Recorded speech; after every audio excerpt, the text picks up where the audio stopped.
Assalamualaikum everyone. I hope you all are doing very well. Welcome back to Study Studio by लारे बारजू। आज का जो हमारा topic है वो है नेहरू रिपोर्ट। हम नेहरू रिपोर्ट को डिस्कस करने वाले हैं और अगर आप लोगों ने इससे पहले वाला लेक्चर नहीं देखा तो वो देख लें ताकि आप हिस्ट्री में इजीली कनेक्टिविटी कर पाएँ। इससे पहले हमने कवर किया था साइमन कमीशन। अब साइमन कमीशन जैसे ही रिजेक्ट हुआ उसी की वजह से जो है इन्हें टास्क दिया गया कि चलें अगर आप खुद को इतना कैपेबल समझते हैं आप हमें अपना ड्राफ्ट बना के कॉन्स्टिट्यूशन का दे दें। तो ये जो नेहरू रिपोर्ट है 1929 में एपीसी इंडिया में बुलाई गई थी, यानी ऑल पार्टीज कॉन्फ्रेंस, जिसके हेड थे मोतीलाल नेहरू। ये ऑल पार्टीज कॉन्फ्रेंस तो थी लेकिन इसमें मुस्लिम लीग जो है शामिल नहीं थी। सिंगल पर्सन भी मुस्लिम लीग का इसमें शामिल नहीं था। अब हुआ यूँ, इन्हें एक टास्क दिया गया कि आप लोगों ने एक कॉन्स्टिट्यूशन फ्रेम करना है इंडियन सब कॉन्टिनेंट के लिए।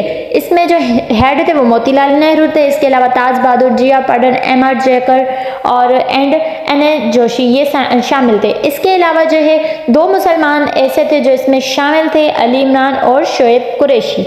अब ऑल इंडिया मुस्लिम लीग इसमें एक भी बंदा जो इसका शामिल नहीं था। अब इन्होंने जो ड्राफ्ट बनाया था एक कॉन्स्टिट्यूशन इंडिया के लिए फ्रेम किया था वो जाना जाता है नेहरू रिपोर्ट के नाम से, इस वजह से क्योंकि उसके हेड मोतीलाल नेहरू थे तभी इसका जो रिपोर्ट का नाम रखा गया वो है नेहरू रिपोर्ट। अब हम इसके पॉइंट्स डिस्कस कर लेते हैं। अब नेहरू रिपोर्ट में जो एक डोमिनेंट स्टेट की बात की गई थी, यानी एक खुद मुख्तार रियासत की, ताकि वो वहीं के लोगों के पास मतलब सारे हुकूक होने चाहिए, वो एक खुद से कोई फैसला डिसीजन ले सकें, इस बात पे इनका था। दूसरा ये इन्होंने कहा था स्ट्रॉन्ग सेंट्रल गवर्नमेंट स्ट्रॉन्ग होनी चाहिए, यानी यूनिटरी गवर्नमेंट सिस्टम, यानी जो तमाम इख्तियारात हैं वो कैपिटल के पास होने चाहिए। फॉर एग्जाम्पल अब पाकिस्तान में तो फेडरल फॉर्म ऑफ गवर्नमेंट है, वफाक है, लेकिन इन्होंने क्या कहा था कि जो तमाम इख्तियारात हैं वो कैपिटल के पास होने चाहिए। पाकिस्तान का कैपिटल इस्लामाबाद है। अगर ये वाला मतलब ये वाले फॉर्म ऑफ गवर्नमेंट इधर होती इस तरीके की तो अभी सारे जो इख्तियारात हैं वो सिर्फ इस्लामाबाद के पास होते। उसके बाद इन्होंने ये डिमांड की थी। देन आ जाते हैं अपोजिशन टू मुस्लिम रिप्रेजेंटेशन।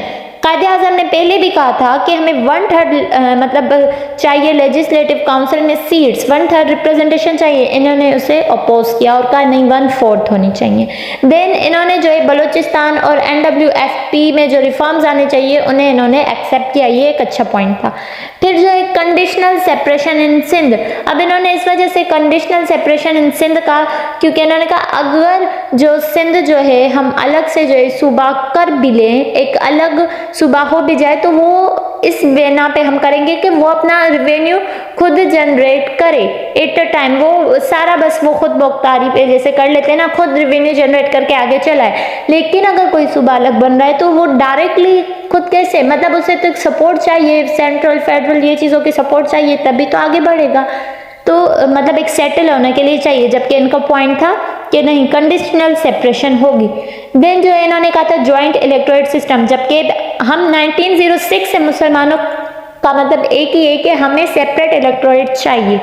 उसके बाद इन्होंने प्रायोरिटी ट्रीटमेंट टू माइनॉरिटी, अब ये बात देखने में तो अच्छी लग रही है बट नहीं दी जा रही थी उस वक्त। उसके बाद इन्होंने कहा था Hindi as an official language, जबकि 1867 से सर सैयद अहमद खान के आप दौर में चले जाए, वहाँ से जो है हिंदी उर्दू कंट्रोवर्सी स्टार्ट हुई थी। तब से मुसलमानों का कहना है उर्दू और जो नॉन मुस्लिम्स हैं वो हिंदी की साइड थे। अब ये थे इनके कुछ पॉइंट्स।